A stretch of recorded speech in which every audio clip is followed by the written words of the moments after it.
this video you're going to learn about how we've maintained and managed species-rich grassland and social housing areas. So right now we're in the Calders estate in the southwest of the city, which is one of our trial areas. So I think now through implementing this programme we can see a lot more colour and vibrance in the plot. Essentially what we do is extend the flowering time of the native flowers within a plot.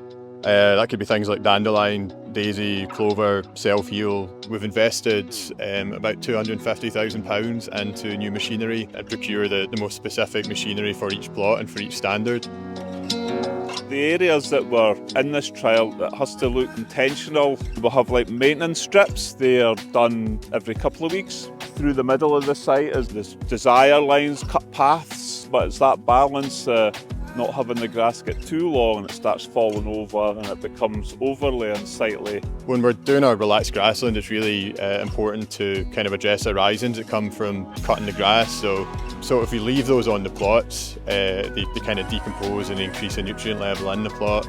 That then kind of encourages grasses to grow. We're using new cut and lift machinery so that we can take the risings and dispose of them off-site. We either use composting or removing them in kind of adjacent woodland or more kind of naturalised areas.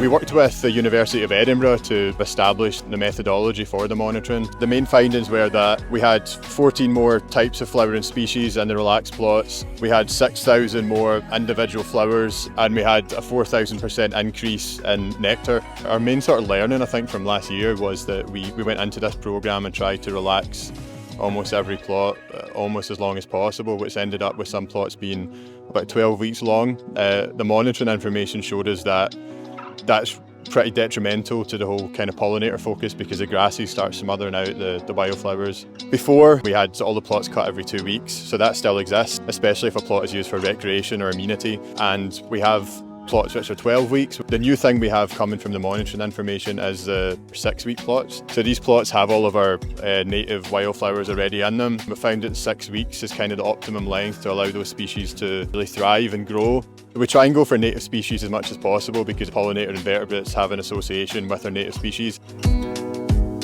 When the Living Landscapes programme started in 2015, we did get quite a lot of complaints, and it was about education, communication.